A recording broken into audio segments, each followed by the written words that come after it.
Hello there, and welcome to another episode of Cutting Through the Bullshit. I am your host, Dr. Stephanie Snyder, and I am a high performance mentor. Through my unique blend of strategy, mindset, and intuition, I help men and women to cut through the BS in order to create the life and business they desire. So you're gonna have to bear with me today. My voice is not fully here, so we're just gonna work with it. But Happy New Year, happy 2026. I know that this year is going to be absolutely incredible.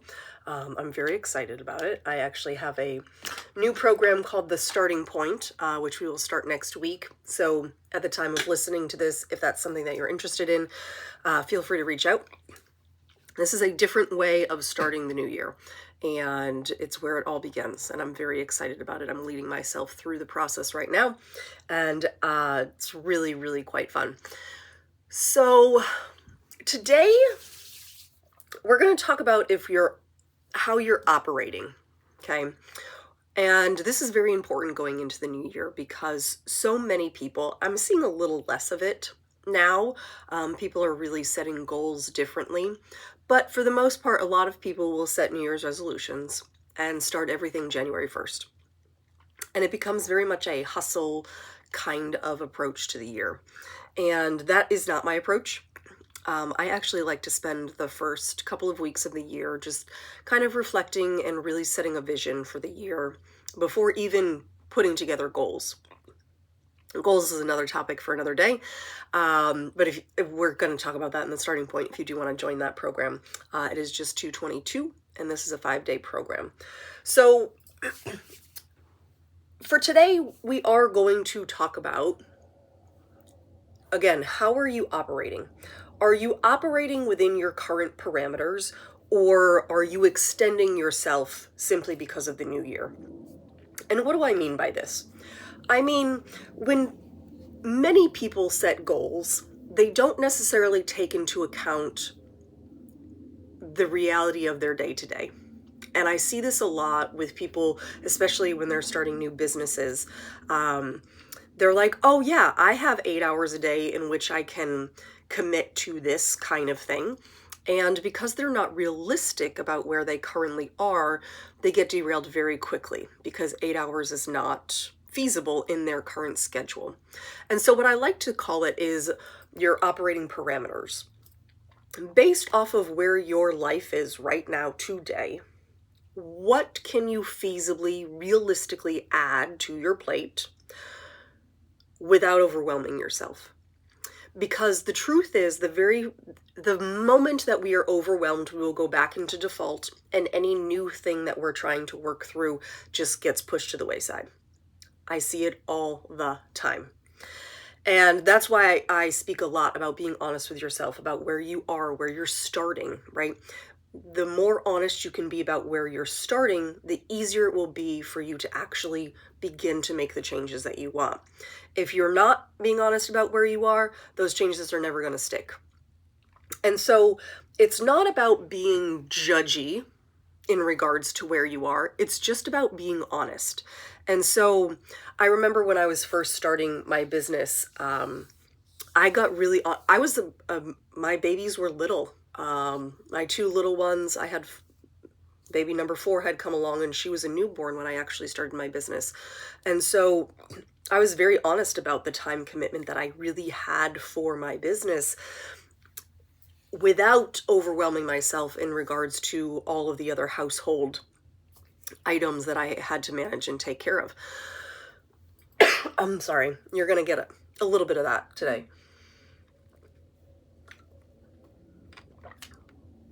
It just is what it is, but we're here for it anyways. So again, I was very honest about the time commitment that I had for my business, and to be totally frank, it was about 2 hours a day was my max. I didn't always get 2 hours a day, like in an ideal world when the babies were sleeping and nobody was sick. I was able to get those 2 hours a day, but I was moving that needle forward in as little as 5 minutes a day. And so what I like to do when I work with my clients is I call it a plan A, or the ideal plan, right? Where you're like, oh yeah, I'd love to spend 8 hours doing this, right? In an ideal world, in a perfect world, right? That's our perfect plan, that everything goes according to our plan. And there are no other humans in the world that can mess up that plan. That's the perfect plan. The realistic plan is, if all of the other humans in the world mess up my plan, what can I still accomplish today that will move me forward? And so that's where I took those 2 hours. Ideally, I loved the idea of having 2 hours to my business during a nap time schedule, right? 2 hours to my business a day was my perfect plan. The realistic plan was, what could I do in 5 minutes if all of the humans were not cooperating, right? And the truth was, in 5 minutes, I was still very productive because it was very intentional with what I was doing. And sometimes that 5 minutes, full disclosure, right? Sometimes that 5 minutes was in the bathroom, popping into some inspiration and writing a post and being very honest and vulnerable with my community at that time, right? Sometimes that was my 5 minutes. Sometimes my 2 hours was being able to go Facebook Live, record a podcast, get all this other editing done, create content for the week so that I had it if those 5 minutes was all that I had that day. And so really it's about being honest of what your parameters are right now. People who are starting new health and fitness goals, what can you actually manage right now? I was just having a conversation with a girlfriend about this, because her husband is interested in doing a different kind of nutrition program. And I said, well, you have to get really honest about what that means for you in terms of preparing food. Is it something that you can feasibly manage? Or is it something that he's going to have to figure out on his own?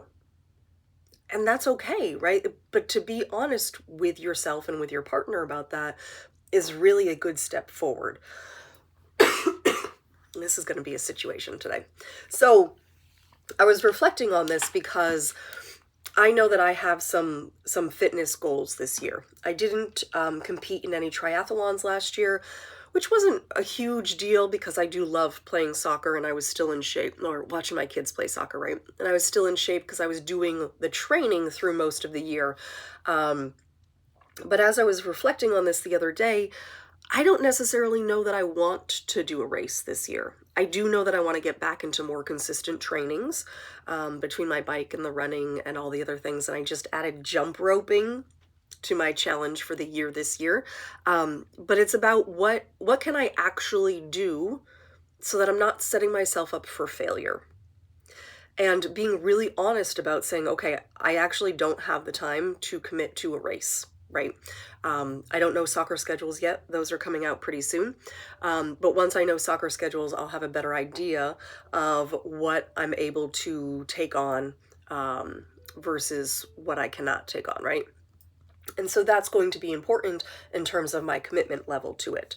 I did the same thing when I was working on my dissertation, starting my business. My husband and I bought a business last year, and I got very honest about the time commitment that I had in order to grow the business, in order to do this, in order to that.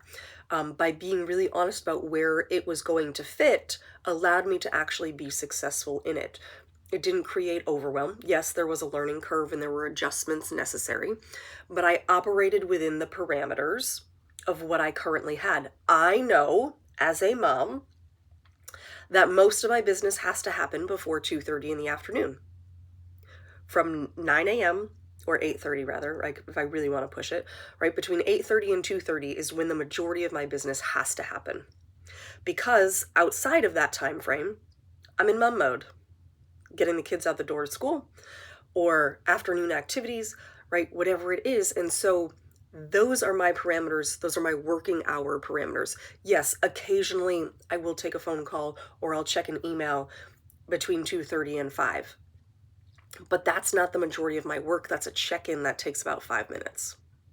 The majority of my work is done throughout the day because I'm operating within that parameter, which also means that my exercise has to happen either within that workday parameter or on the other side of motherhood, right?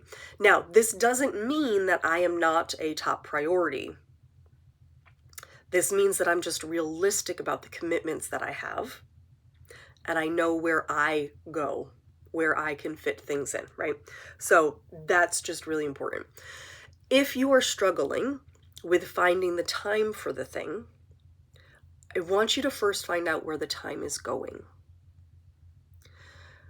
I was actually listening to my husband say something on a call the other day, and he was like, well, I just can't find the time. And he got off the call, and I looked at him and I said, it's not about finding the time. I said, you just don't want to do the thing. And he was like, well, yeah, you're right. I just don't want to do the thing. And I was like, well, then you need to be like, at least you're honest with yourself about not wanting to do the thing. But again, this is the main reason we avoid having this honest conversation with ourselves is because of the judgment. And so I teach my clients, I do this with myself, is to have an objective and a subjective view of this, right? Subjective is very self-oriented. This is where we become super, super judgy, right? But if you were to look at where your time was going, your energy, your money, right? Your 3 resources. If you were to look at that objectively, so step outside yourself, pretend that you're a stranger looking at this, what would it look like? And then if you stayed outside of yourself and said, okay, here's what it looks like right now, but here's where I want to get to, then you can begin to take the actions to get there. That's part of that goal setting process. But again, step outside yourself. You are only human. Beating yourself up repeatedly about past mistakes is not going to help you. You've got to look at it differently. There needs to be a perspective shift where you say, okay, here's what happened. Here's how I'm going to change it now. Because if you don't step outside yourself, you're just going to repeat that model. You're just going to repeat that behavior until you actually change it. It's just going to keep showing up. So I really want to encourage you to take some time this first part of the year and just say, okay, where am I? I do this with my clients. My private clients get a little worksheet when we get started together, and I find out where they are in 6 to 8 core life areas, really 5 to 8, depending on who they are, right? But in these 5 to 8 core life areas, I find out exactly where they are right now. And then I ask them, okay, where do you want to go? And then we work through the stuff that gets in the way of that. And it's very quick that they start to see all these differences and they actually start to get the benefits and the results that they want because they've taken the time to be really honest about where they are as well as where they want to go. Because if you're not honest about where you are, I say this all the time, you're going to get there. It's going to be way harder to get to where you want to go. So you got to start there. So I really challenge you in the first part of this new year to get honest about where you are. Not to beat yourself up, but to just have that objective view, and then you can begin to make those shifts and those changes. So that is all that I have for today. I hope you have an amazing rest of your day. If you are interested in the starting point, if you're interested in starting the new year differently, please reach out to me. That program is 222. We're going to do it live. It will be available on an evergreen, but the live version we will be starting next week on January 12th. So if that's something that you're interested in, please don't hesitate to reach out to me. You can always check it out. The link will be in the show notes as well in the bio on my Instagram page. And you can sign up there as well. So I'm sending you so much love. I hope you have an amazing rest of your day. And as always, be you because the world needs more of you. Bye.